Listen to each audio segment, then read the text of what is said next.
నేర్చుకోవలసినటువంటివి చాలా ఉన్నాయి. ఎలాగూ దేవుని యొక్క వాక్యంలో యేసు ప్రభు ఏం చెప్పారో చూద్దామా. యేసు ప్రభు మత్తయి సువార్త 7వ అధ్యాయం 7వ వచనం. మత్తయి సువార్త 7వ అధ్యాయము 7వ వచనంలో, అడుగుడి మీకు ఇవ్వబడును, వెదకుడి మీకు దొరకను, తట్టుడి మీకు తీయబడును. చాలు. 7వ అధ్యాయం 7వ వచనంలో చక్కగా ప్రభు కొండ మీద ప్రసంగంలో మనకి ఏది అవసరం, సాధారణంగా మనకు రక్షణ అనేటువంటిది మనకు అవసరం. మన యొక్క ఆత్మ రక్షణ అవసరం. కాబట్టి రక్షింపబడటానికి మనము ఏం చేయాలి? మన పాపములను మనం ఒప్పుకొని యేసుక్రీస్తు యొక్క కలువరి శిలువ రక్తములో కడుగబడినప్పుడు మనము రక్షించబడతాం. రక్షించబడిన తర్వాత ఆత్మీయ జీవితానికి, ఆత్మలో ఎదగటానికి, చంటి బిడ్డ పుట్టినప్పుడు తల్లి పాలతో ఆ బిడ్డను పోషిస్తుంది. పాలు మరిచిన తర్వాత అన్నప్రసానము చేస్తారు. పెద్దవాడైనప్పుడు ఆహారం పెడతారు. పెరిగిన కొద్ది వాళ్ళకి బలమైనటువంటి ఆహారమును పెడతారు. వృద్ధులైపోయారనుకోండి, వాళ్ళకి బలమైన ఆహారం పెట్టడము కుదరదు. ఎందుకంటే వాళ్ళు వృద్ధులయ్యారు కనుక వాళ్ళు తినలేరు, జీర్ణించుకోలేరు కనుక. కాబట్టి వాళ్ళకి తగినటువంటి ఆహారంతోనే పోషించి వాళ్ళ యొక్క జీవనాన్ని కాపాడుతూ ఉంటారు. ఆ తర్వాత మనము దేవుని యొద్దకు వెళ్ళిపోతాం. మనం ఎక్కడికి వెళ్తాము? దేవుని యొద్దకు నిత్య జీవములోనికి వెళ్తాం. నిత్య జీవములోనికి వెళ్తాం. చెప్పండి, ఎక్కడికి వెళ్తాం? మనం నిత్య జీవములోనికి వెళ్తాం. ఇప్పుడు మనం జీవములో ఉన్నాము. ఇప్పుడు మనం దేంట్లో ఉన్నాము? జీవములో ఉన్నాము. జీవములో ఉండటమంటే 2వ అధ్యాయం 7వ వచనంలో ఆది కాండము, దేవుడైన యెహోవా నేలమంటితో నరుని నిర్మించి అతని నాసిక రంధ్రములలో జీవవాయువును ఊదగా నరుడు జీవాత్మ ఆయను. బ్రతికేటువంటి ఆత్మ దేవుడు మనుషుడిని చేశాడు కదా, స్త్రీనిగాను పురుషునిగాను చేశాడు. అయితే ఈ జీవము, ప్రాణము, ఆత్మ 3 ఉన్నాయి మనకు. మన శరీరంలో ఎన్ని ఉన్నాయి? 3 ఉన్నాయి. దేవునిలో తండ్రి, కుమారుడు, పరిశుద్ధాత్ముడు ఎలాగో త్రియేక దైవమై ఉన్నాడో అలాగనే నరుల్లో కూడా, మనుషుల్లో కూడా ఏమున్నాయి? ప్రాణము, ఆత్మ, శరీరము కదండి. ప్రాణము, ఆత్మ, శరీరము, ఈ 3 ఉన్నాయి అన్నమాట. కాబట్టి మరి ఆదాము తప్పు చేసినప్పుడు నీవు మట్టిలో తీయబడ్డావు కాబట్టి నువ్వు మన్నైపోదు అని చెప్పాడు కనుక 70-80 సంవత్సరాలు జీవించిన తర్వాత మనం ఈ శరీరం అనేటువంటిది శుష్కించిపోయి మట్టిలో పాతి పెట్టబడుతుంది.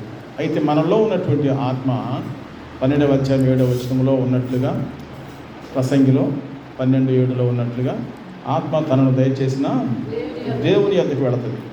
దేవుని యొద్దకు వెళ్ళినప్పుడు ఇదిగో నేను సిద్ధపరిచిన జీతము నా చేతిలో ఉన్నది అని 22వ అధ్యాయము ప్రకటన 13వ వచనంలో ఉంది. నేను సిద్ధపరిచిన జీతము నా చేతిలో ఉన్నది, వాని క్రియల చొప్పున నేను వానికి జీతం ఇస్తానన్నాడు యేసు ప్రభు.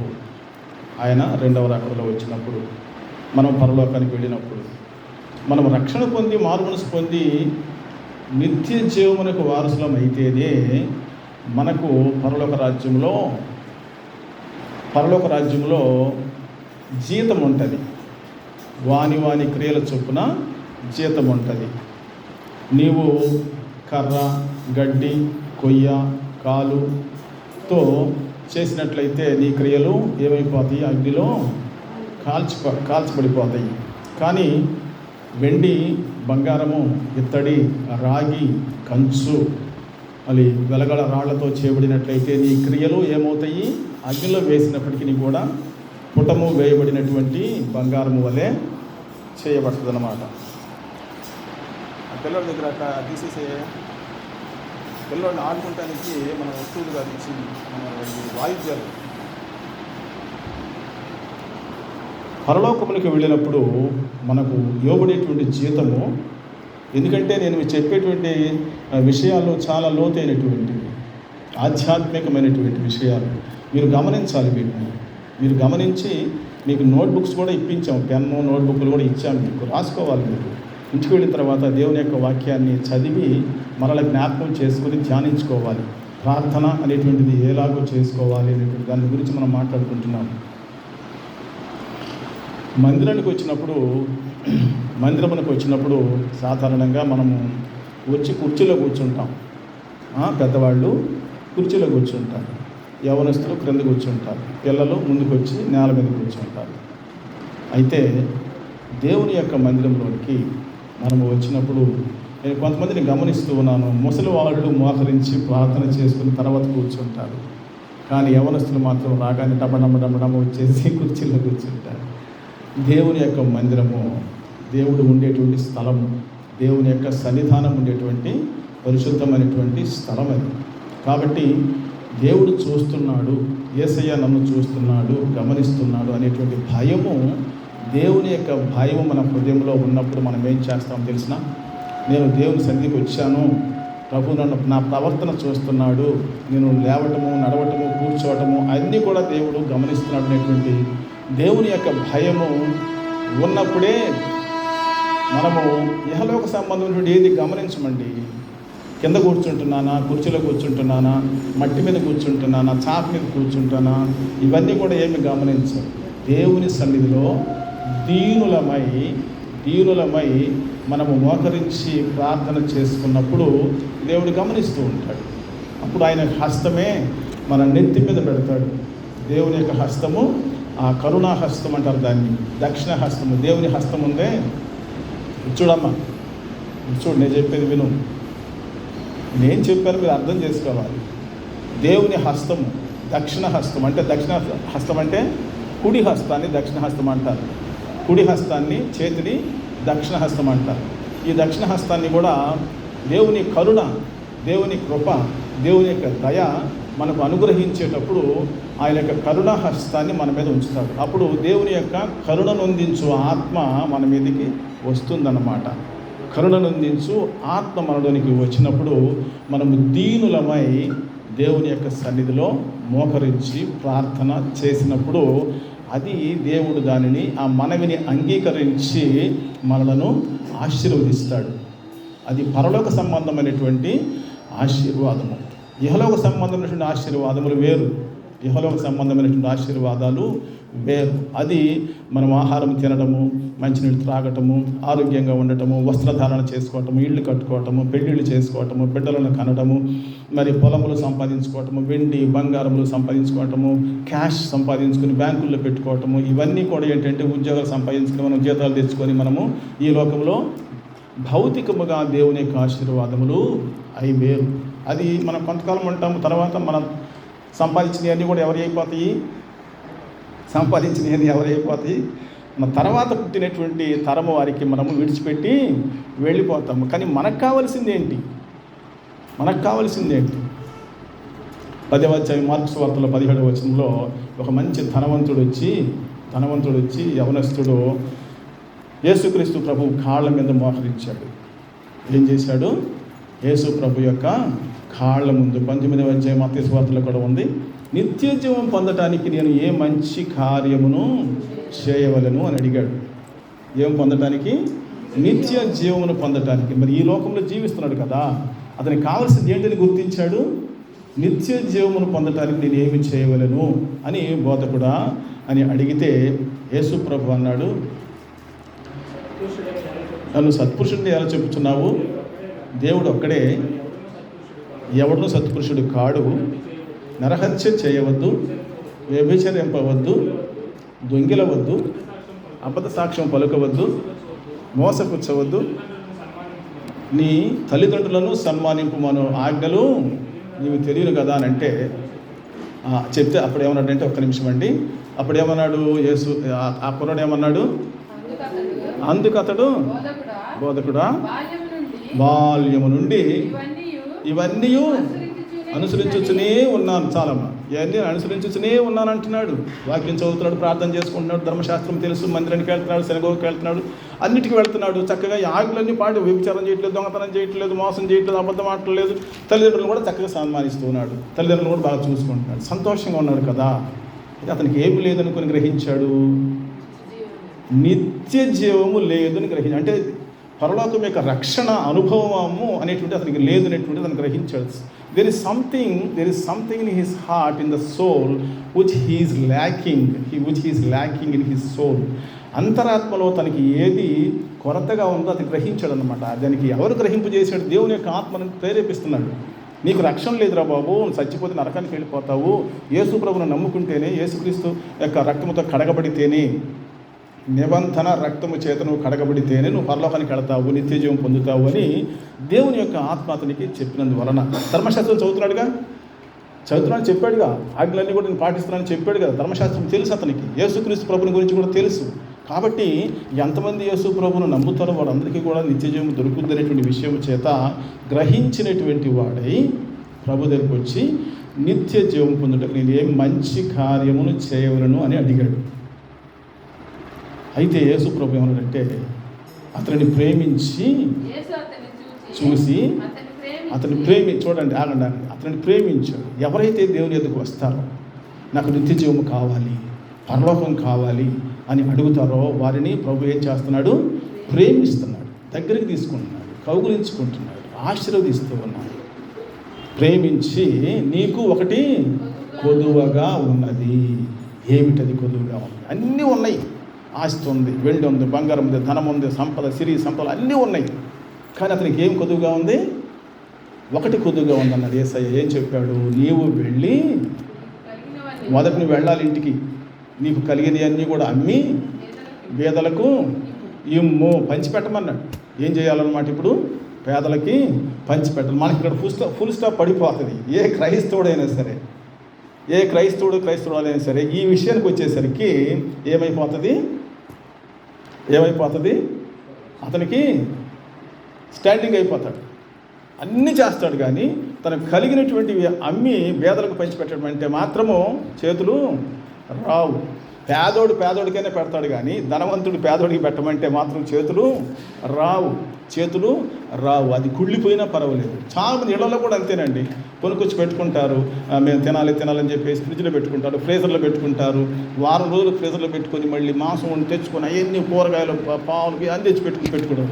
లేనటువంటి వారికి ఇవ్వడానికి మాత్రం చేతులు రావు. వారం అయిన తర్వాత ఏమైపోతాయి? అవి కుళ్ళిపోతాయి. కనీసం పని మనిషికైనా ఇస్తే బాగుంటుంది కదా, వాళ్ళని కొంచెం కష్టపడి పని చేస్తున్నారు, మనకి వాళ్ళకి పెడితే బాగుంటుంది అనేటువంటి ఆలోచన కూడా లేకుండా ఏం చేస్తారంటే వాళ్ళు అలాగే ఉంచుతారన్నమాట. అది కుళ్ళిపోతే ఏం చేస్తారు? మరి పారేస్తారు, కానీ పేదలకి పంచిపెట్టడానికి చేతులు రావన్నమాట. వీడు ఇతను ఏం చేశాడు? ఆ మాట చెప్పగానే అప్పటికే డౌన్ హార్టెడ్ అయిపోయాడు. నీవు వెళ్ళి నీ సిరి సంపదల ఆస్తులను అమ్మి పేదలకి పంచిపెట్టి నీవు వచ్చి నన్ను వెంబడించమన్నాడు. నువ్వు ధనముతో సిరి సంపదలతో వెంబడించమని చెప్పట్లా యేసుక్రీస్తు ప్రభు. నీ వెండి బంగారాలు కాదు యేసు ప్రభు కావాల్సింది, నీ హృదయం కావాలి. కుమారుడా, నీ హృదయమును నాకిమ్మన్నాడు యేసుక్రీస్తు ప్రభు. కుమారి నీ హృదయాన్ని నాకిమ్మన్నాడు. అప్పుడు హృదయంలోనికి దేవుని యొక్క పరిశుద్ధాత్మను పంపించి ఆత్మను రక్షించి నిత్య జీవాన్ని నీకు దయచేస్తాడన్నమాట. అది దాని యొక్క సారాంశం. కాబట్టి ప్రియులారా, ప్రార్థన చేసేటప్పుడు మనము అన్ని విషయాలు, మన కోరికలు, మన అవసరతలు, మరి ఉద్యోగాల కొరకు, అడ్మిషన్స్ కొరకు అన్నిటికీ ప్రార్థనలు చేస్తూ ఉంటాం. స్థలముల కొరకు, బిల్డింగుల కొరకు, ఇల్లు కట్టుకోవడానికి, పెట్టుబడి చేసుకుంటానికి అన్నిటి కొరకు అడుగుతూ ఉంటాము. దేవుని యొక్క సేవకులు కూడా ఇదే పనులు చెప్తూ ఉంటారు. అయ్యగారు మా కోసం ప్రార్థన చేయండి. అయ్యగారు ఎందుకున్నాడు? బోధకులు ఎందుకు, ఉపదేశకులు బోధకులు ఉండేది ఎందుకు? మీకు ఆస్తిపాస్తులు సంపాదించి పెట్టమని దేవుని అడగడానికి కాదు, మీ రక్షణ కొరకు, మీకు రక్షణ సువార్త వాక్యము చెప్పడానికే ఉన్నారు. కానీ నీ యొక్క ఆధ్యాత్మికమైనటువంటి ఆ రక్షణ భాగ్యాన్ని దేవుని దగ్గర నుంచి సంపాదించి పెట్టడానికి దగ్గర ఉన్నారు మందిరంలో. అంతేగాని మనకు కావలసినవన్నీ కూడా చెప్పి, మన కోరికలు మన అన్నీ చెప్పేసేసి, మన సమస్యలని చెప్పేసి నా కోసం ప్రార్థన చేయాలంటే చేయకపోతే ఒక బాధ, సేవకుడు చేయకపోతే ఎదుగు వాళ్ళకి చేశాడు, వీళ్ళకి చేశాడు, మా ఇంటికి రాలేదు, మమ్మల్ని అడగలేదు, మా కొరకు ప్రార్థన చేయలేదని చెప్పి చాలామంది విచారిస్తూ ఉంటారు. But that is not the real requirement. అది సరైనటువంటి కోరిక కాదు. అడుగుడి మీకు ఇస్తాను అని చెప్పినప్పుడు యేసుక్రీస్తు ప్రభు అడిగినవన్నీ ఇస్తాడు, ఏది తక్కువ చేయడు. తన యొద్దకు వచ్చేటువంటి వారిని ఆయన త్రోసివేసేటువంటి వాడు కాదు, అడిగినవన్నీ ఇస్తాడు. ప్రియులారా, మీరు అనుకుంటున్నారేమో నేను చెప్పింది ఇలాగే చేస్తాడు దేవుడు, ఇవన్నీ ఇవ్వడేమో, రక్షణ భాగ్యం మాత్రమే ఇస్తాడేమో అని అనుకుంటున్నారేమో. లేదు లేదు లేదు, అలాగేం కాదు, అన్నీ కూడా సమకూరుస్తాడు. ఇల్లు, వాకిలి, భార్య, బిడ్డలు, సిరి, సంపద, ఉద్యోగములు, డబ్బులు, ధనము, వెండి, బంగారం సమస్తం కూడా నీకు ఇస్తాడు. ఏది తక్కువ చెయ్యడు. దయారత్న కుమార్ గారు ఎప్పుడెప్పుడు చెప్తూ ఉంటాడు, నిన్ను ఆయన వెంబడించేటువంటి వారిని ఏం చేస్తానన్నాడు, తలగా చేస్తాను కానీ తోకగా చేస్తానంటూ ఉంటాడు ఎప్పుడు. నిజంగానే తన యొక్క జీవితంలోనే అలా తలగా చేస్తున్నాడు కానీ దయారత్న కుమార్ గారిని ఎప్పుడు కూడా తోకగా చేయటం లేదు. ఏది అడిగితే అది, ఉద్యోగాలు అడిగితే ఉద్యోగాలు, వివాహం అడిగితే వివాహాలు, మందిరం అడిగితే మందిరము, స్థలాలు అడిగితే స్థలాలు. ఎన్ని ఇస్తున్నాడు దేవుడు? అయితే వీటన్నిటినీ దేని కొరకు ఇస్తున్నాడు అని అంటే నశించిపోయేటువంటి ఆత్మల కొరకు, నశించిపోయేటువంటి ఆత్మల కొరకు ఖర్చు పెట్టాలి. అవి తీసుకెళ్ళి ఆత్మల రక్షణ కొరకు ఖర్చు పెట్టినట్లయితే దేవుడు నిత్య జీవాన్ని అందరికీ ఇవ్వగలిగేటువంటి వాడుగా చేసి ఆశీర్వదిస్తాడు అనమాట. ప్రియులరా, ప్రార్థనల గురించి చెప్పాను, విజ్ఞాపనల గురించి. ఇతరుల కొరకు చేసేదే విజ్ఞాపన. మన కొరకే కాదు, అనేక మంది కొరకు ప్రార్థన చేసేటువంటి దానిని విజ్ఞాపన, ప్రార్థన అంటారు. మరి అంగలార్చే ప్రార్థన ఉంది, మొరబెట్టేటువంటి ప్రార్థన ఉన్నది. గట్టిగా మొరబెట్టేటంటే ప్రభువుకి వినపడటం లేదా? మనం మొరబెట్టేటప్పుడు వింటూ ఉన్నాడు. మరి హన్న ప్రార్థన చేసేటప్పుడు ఏలీ దగ్గరికి వచ్చి దేవుని యొక్క మందిరంలో ప్రార్థన చేసేటప్పుడు ఆమె గట్టిగా ప్రార్థన చేయలేదు, మొరబెట్టి ప్రార్థన చేయలేదు, లేదు. కానీ ఆమె హృదయాంతరంగంలో తన యొక్క ఆత్మలో ఏమవుతుంది, ఆమెకి మూలుగుతూ ఉన్నదని దేవుని యొక్క వాక్యం సెలవిస్తూ ఉంది. దైవజనుడా, ఏలినవాడా, నేను మత్తురాలను కాదు, నేను నా హృదయంలో దేవుని ఎదుట మూలుగుతూ ఉన్నాను అనంది. అప్పుడు అది గ్రహించి ఏలి ఏమన్నాడు, ఇదిగో మీదటికి నీవు గర్భము ధరించి కుమారుని కంటావు అని ఏలి ద్వారా ప్రభు ప్రవచనం ఇచ్చాడు. వెంటనే ప్రభు ఏం చేశాడు, ఆయన యొక్క ఆశీర్వాదాన్ని బట్టి ఆమెకు గర్భఫలమును, మీదిటికి గర్భఫలమును, కుమారుని ఇచ్చాడు.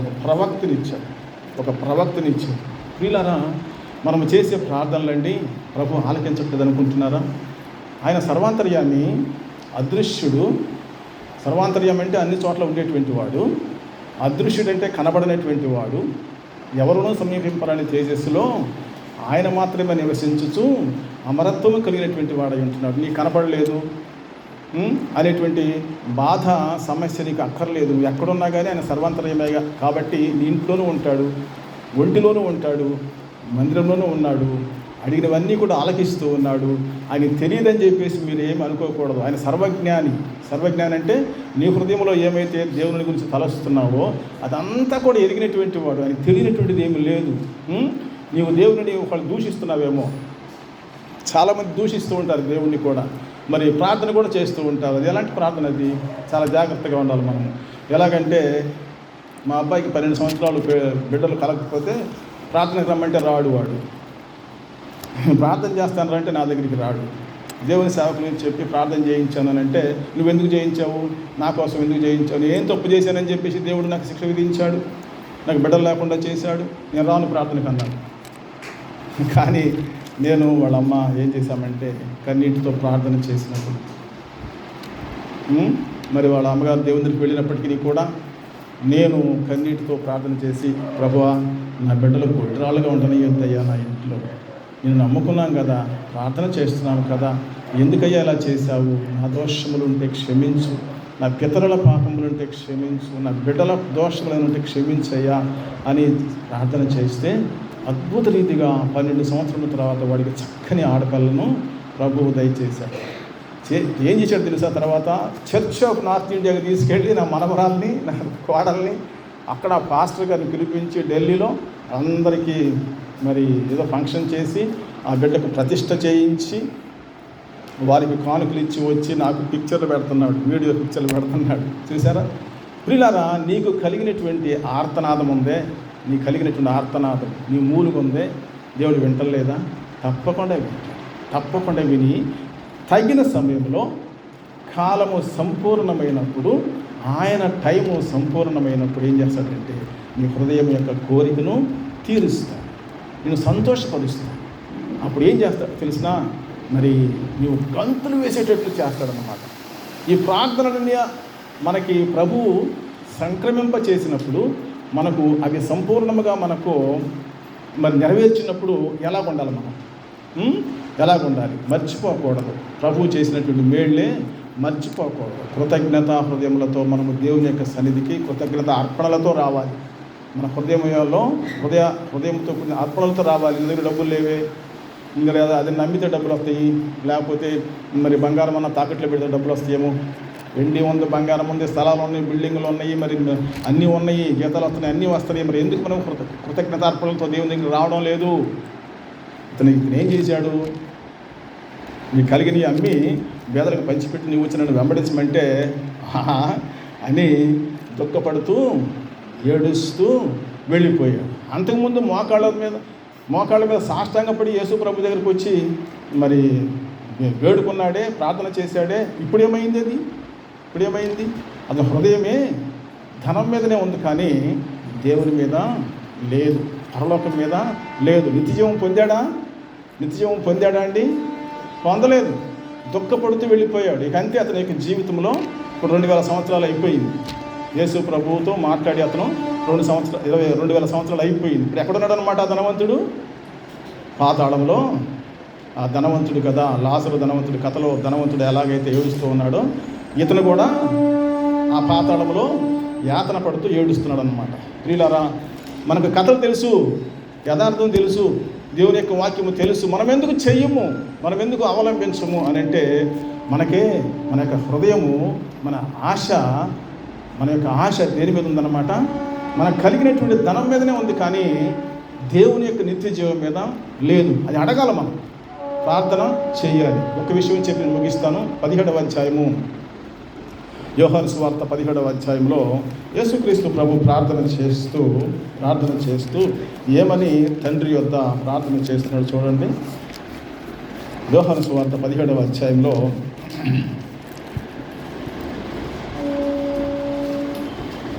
1 నుండి 4 వచనాలు. యేసు ఈ మాటలు చెప్పి ఆకాశం వైపు కనులెత్తి ఇట్లనెను, తండ్రి, నా గడియ వచ్చి ఉన్నది. నీ కుమారుడు నిన్ను మహిమపరచునట్లు నీ కుమారుని మహిమపరచును. నీవు నీ కుమారునికి ఇచ్చిన వారికి అందరికీ ఆయన నిత్య జీవమును అనుగ్రహించినట్లు సర్వ శరీరుల మీదను ఆయనకు అధికారము ఇచ్చితివి. నిత్య జీవాన్ని గురించి యేసు ప్రభువే పరమ తండ్రిని అడుగుతున్నాడు. దేవా తండ్రి, నన్ను వెంబడించి రక్షణ కొరకు వచ్చేటువంటి వారికి నేనేం చేస్తున్నాను? నా ప్రాణమును బలియాగముగా పెట్టి నేను మరణించి నా జీవమునిచ్చి వారికి నేను ఏమి ఇవ్వాలని నువ్వు అధికారం ఇచ్చావన్నాడు? నిత్య జీవమును అనుగ్రహించినట్లు సర్వ శరీరుల మీదను ఆయనకు అధికారము ఇచ్చింది. ఈ నిత్య జీవం ఎలా కలుగుతుందని చెప్తున్నాడు అని అంటే చూడండి 3వ వచనంలో, అద్వితీయ సత్య దేవుడైన నిన్నును నీవు పంపిన యేసుక్రీస్తును ఎరుగుటయే నిత్య జీవము. యేసుక్రీస్తుని ఎరగటం ఎలాగూ అని అంటే మన కళ్ళే ధనం మీద, ధనాపేక్షతో ఈ లోకం మీద, శరీరం మీద, శరీరాల ఆశల మీద, నేత్రాశల మీద నిలబడి ఉన్నప్పుడు ఏమవుతుందంటే మనకు ఈ నిత్య జీవాన్ని గురించినటువంటి గ్రహింపు రాదన్నమాట. అద్వితీయ సత్య దేవుడివైన నిన్ను అంటే యెహోవా దేవుని ఎరగాలి. రెండోది ఆయన పంపినటువంటి యేసుక్రీస్తును ఎరగాలి. అంటే you should have the personal relationship with Jesus Christ and the almighty God. దేవునితోనూ యేసుక్రీస్తుతో కూడా వ్యక్తిగతమైనటువంటి అన్యోన్య సహవాసము కలిగి ఉన్నప్పుడు మాత్రమే యేసుక్రీస్తు యొక్క కల్వారి శిలువ రక్తము నిన్ను ఆయన సమస్త పాపముల నుండి నిన్ను పవిత్రపరుస్తుందని యోహాను పత్రిక 1వ అధ్యాయము 7వ వచనము 9వ వచనంలో కూడా చక్కగా వివరంగా వ్రాయబడి ఉంది. అప్పుడు మాత్రమే మనకు నిత్య జీవమును దేవుడు అనుగ్రహిస్తాడు. ప్రియులారా, ఈ తర్వాత దేవుని యొక్క సేవకులు మనకు దేవుని యొక్క వాక్యాన్ని అందిస్తారు. దైరత్న కుమార్ గారు ఆయన రావడానికి ముందుగా నీ వాక్యమే నన్ను బ్రతికించను అనేటువంటి చిన్న పాట పాడిన తర్వాత దైవజనులు వచ్చి మనకు దేవుని యొక్క వాక్యాన్ని అందిస్తారు.